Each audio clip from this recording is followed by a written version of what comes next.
Salut à tous, j'espère que vous allez bien et on se retrouve aujourd'hui pour un petit point ensemble sur le mercato parisien. L'info du week-end nous vient de Tuttosport qui nous informe que Mauro Icardi voudrait retourner en Italie cet été.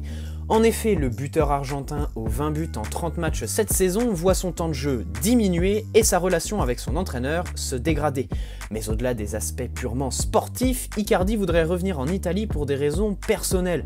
On sait que sa famille est là-bas et que les allers-retours Paris-Milan ne sont pas des solutions à cette situation. La Juventus est toujours intéressée par Icardi dans l'optique de remplacer Gonzalo Higuaín.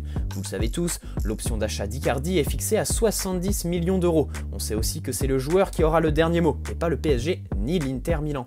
Néanmoins, Tuttosport nous apprend ce dimanche qu'une clause prévoirait un bonus de 15 millions d'euros qui reviendrait à l'Inter Milan si Icardi est revendu à un club italien.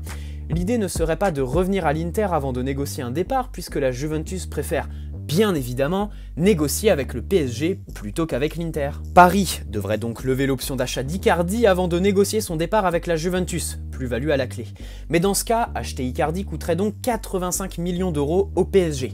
Et ici, ce sont plusieurs montages qui ont fuité dans la presse, des montages favorisés par les bonnes relations entre Leonardo et Fabio Paratici, le directeur sportif turinois. D'abord, deux noms intéressent le PSG. Miralem Pjanic et Mattia De Sciglio. Et selon Tuttosport, ces deux joueurs pourraient donc être inclus dans un échange avec le buteur argentin. Le média transalpin ne précise pas si la Juventus rajouterait alors de l'argent.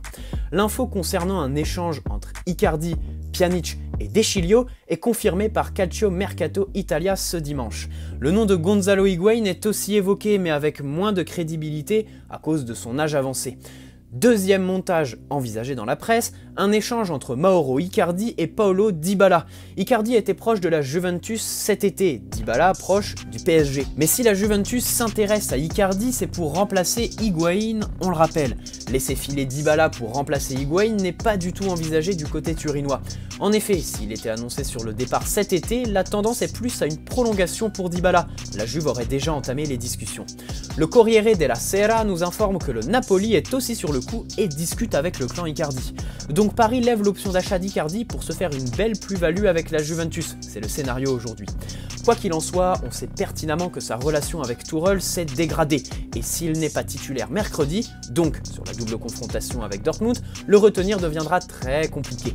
Mais la tendance peut rapidement s'inverser, on connaît les qualités d'Icardi, on sait aussi que Tuchel est sur un siège qui n'a jamais été aussi éjectable, et que Leonardo est un petit génie. Toujours en Italie, c'est un accord qui est annoncé entre Naples et Kalidou Koulibaly. En effet, Il Mattino annonce ce matin que Naples est d'accord pour lâcher Koulibaly si un club met 80 millions d'euros sur la table. Le PSG est prévenu.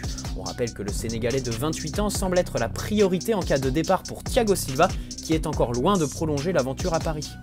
On reste en Italie avec l'Inter Milan et la Juventus qui sont toujours intéressés par Layvin Kurzawa et qui ont prévu de revenir à la charge cet été. Pour le moment, tout repose sur la décision du PSG de le prolonger ou non. Dans tous les cas, Kurzawa a des prétendants, c'est déjà ça. Toujours au niveau des latéraux, en Allemagne et avec beaucoup moins de crédibilité, Thomas Meunier négocierait un contrat avec Dortmund, que l'on affronte mercredi, bizarrement. Allez, on termine avec les nouveaux visuels du futur maillot domicile que les Parisiens porteront pour la saison prochaine. Dédicace à Xav qui se reconnaîtra. Voilà, c'est tout pour aujourd'hui et ce petit point sur le mercato parisien. Ça faisait longtemps qu'on n'en avait pas fait. N'hésitez pas à poser un like si cette vidéo vous a plu, à vous abonner si ce n'est pas déjà fait. Bonne soirée et bonne semaine à tous. On se donne rendez-vous bien évidemment avec le destin de notre club mercredi soir. Allez Paris, ciao!